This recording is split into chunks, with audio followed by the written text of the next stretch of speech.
whole world needs to hear this. Has now become a toothless organization because those who are members of the Security Council are the ones who continue to violate all the laws and the rights.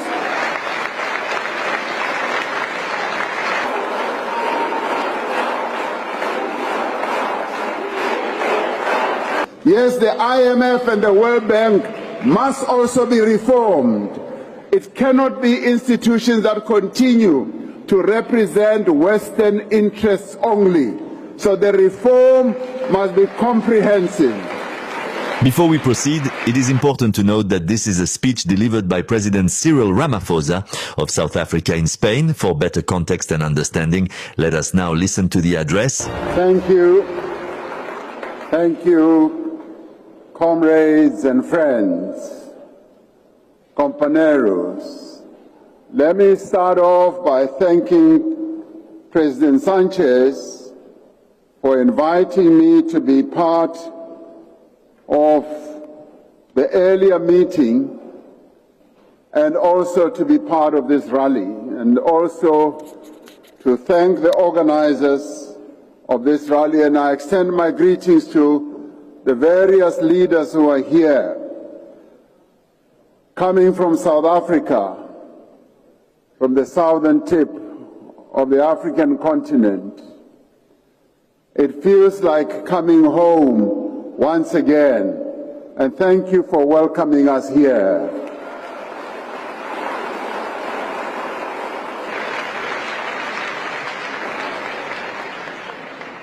It also feels like the good old days when many of you, through your various movements, supported our struggle against apartheid.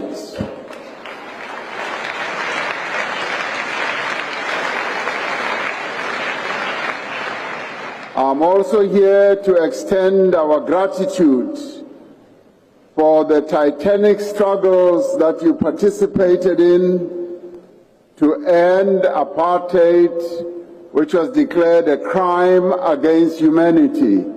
So we thank you and thank you and thank you once again.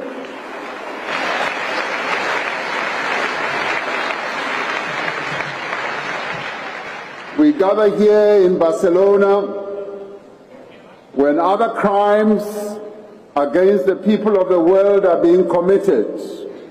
When the world is in crisis, this is a time of aggression, of war, of conflict, of the violation of the basic human rights of many people in a number of countries around the world.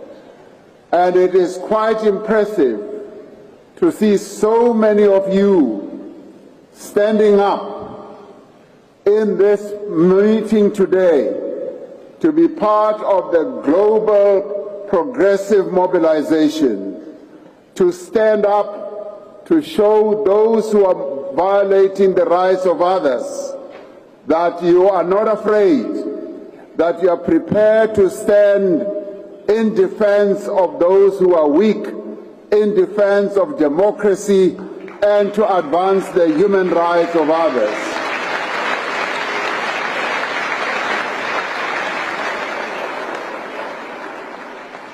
The laws and the norms that have long defined relations between nations are willfully violated.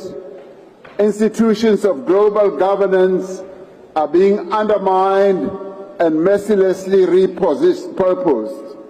The United Nations has now become a toothless organization because those who are members of the Security Council are the ones who continue to violate all the laws and the rights.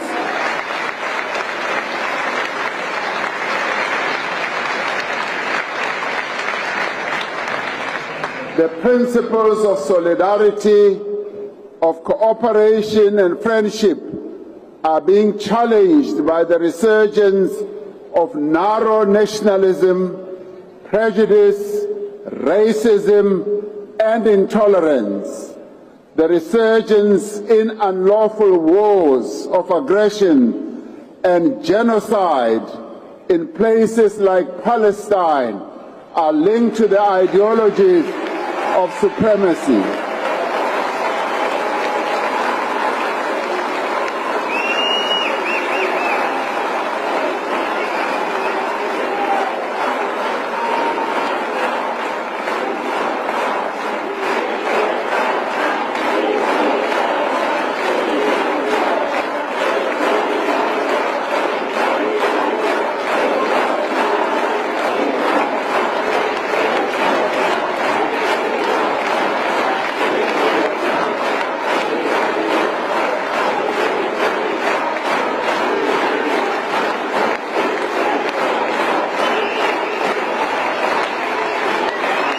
Thank you. Thank you.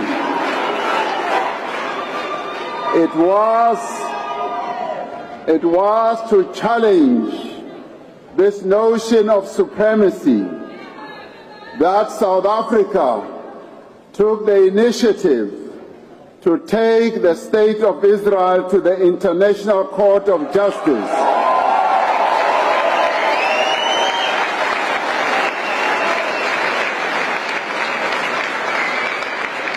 And even as we did, we were criticized, we were challenged, we were even insulted, but we stood firm. The reason we stood firm is that the father of our democracy said to us, our own freedom as South Africans will never be complete until the Palestinians have won their own freedom.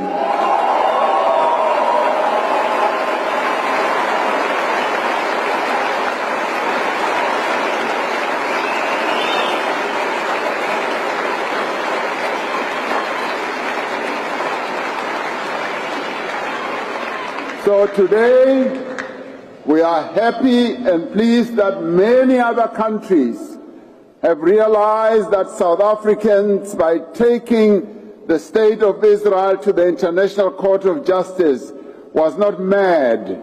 They now see that real genocide is happening in Gaza as well as on the West Bank.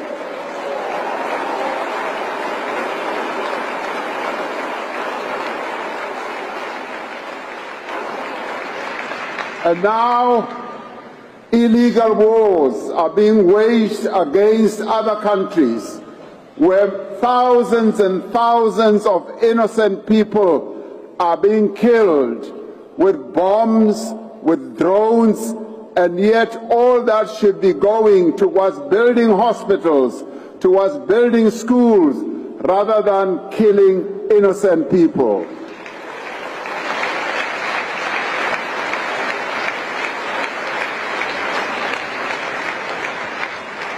While at the same time, there is the threat of climate crisis that is continuing to deepen. Sea levels are rising and leading many countries around the world to be poor. Billions of people across the world go hungry, have no work, have few skills.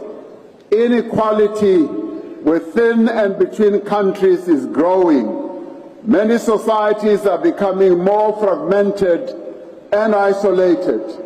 Political discourse and debate is being reshaped by algorithms that fuel extremism and hate. And it is good today that you all are participating in this global progressive mobilization to change the narrative, to show the world that there are people who are progressive, who want to see the right things being done in the world. I applaud you and I thank you for standing up, for showing those who are powerful that you will not be cowards.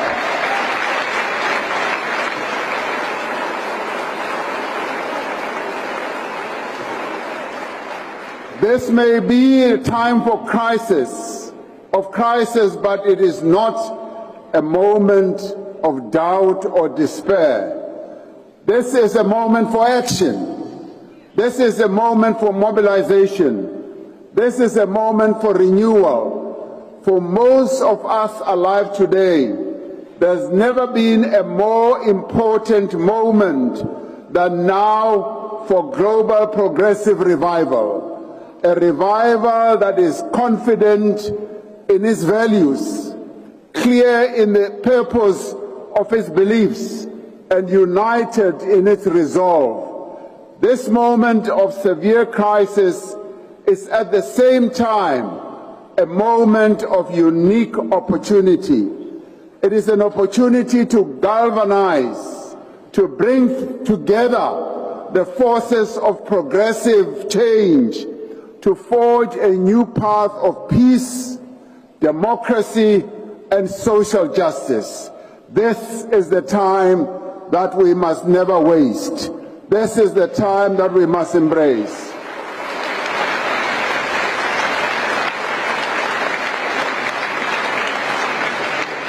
And it is also an opportunity for a new generation of progressive people to emerge and to develop a vision of a better, more just, and more inclusive world.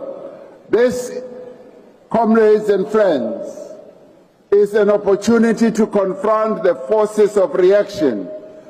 We have gained much ground by offering people easy answers to complex problems. They have exploited legitimate grievances about jobs, about security, about identity, and they have redirected people's fears and anger towards the most vulnerable. The progressive response cannot be only to oppose. We must offer something that is better.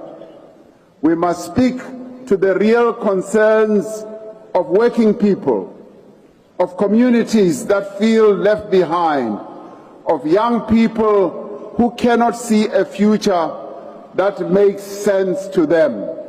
We must present a vision that is grounded in people's experiences, that recognizes their concerns, that addresses their pain, and overcomes their fears. We must pursue a path that is empowering and inclusive.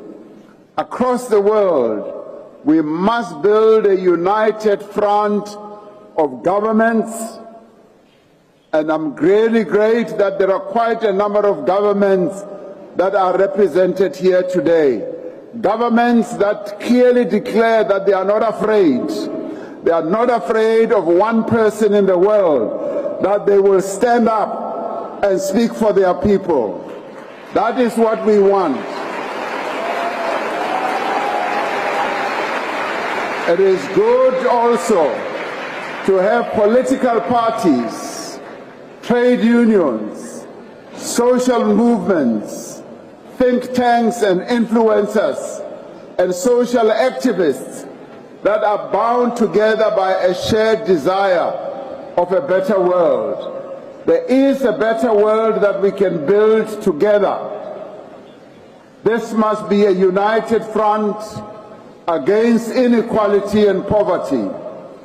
It must revive the drive towards the achievement of the 2030 Sustainable Development Goals. This must be a movement for climate action. It must ensure that countries honor their commitments to curb emissions. We must build a global movement that enables countries to undertake just and inclusive transitions that drive social and economic development, whilst protecting affected communities and workers across the world. We must build a world of genuine multilateral cooperation with global institutions that are representative. We must stand firm on the reform of global institutions like the United Nations, that the United Nations cannot continue operating in the same way as it has in the past.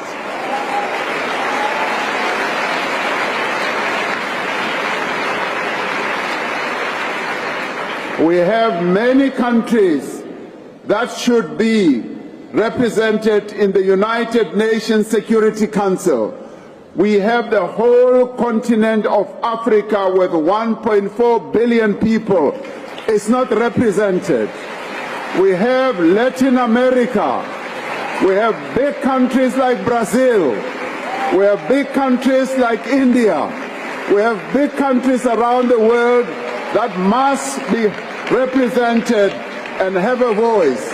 So we must advance peace through diplomacy, through dialogue, through multilateral organizations, and not have a few countries that are going to have a veto vote and block everything that talks about progress in the world. We must also address uncomfortable issues such as the debt burden that holds back many developing economies. We must reform the financial architecture of the world and close the financing gap for development. Yes, the IMF and the World Bank must also be reformed. It cannot be institutions that continue to represent Western interests only. So the reform must be comprehensive.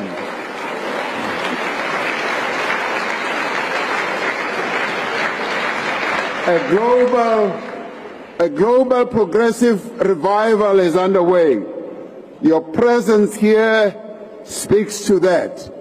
In far-flung communities, in social formations and political parties, on university campuses and factory floors, on social media and across the airwaves, the clamor for progressive change is growing. And today here in Barcelona, this gathering in Barcelona provides greater impetus to this revival. I am certain that as we leave here today, we will leave more united, with a more cohesive voice, more purposeful, and more determined than ever when we arrive. So I leave back for Africa encouraged, elated, knowing that the people of Gaza, the people of Palestine, the people of Sudan, the people of Africa, yes, the people in the Middle East do not stand alone. They have your support. Thank you very much. Thank you. Wow. Thank you, Mr. President. God bless the world. God bless Africa. Forest Banks.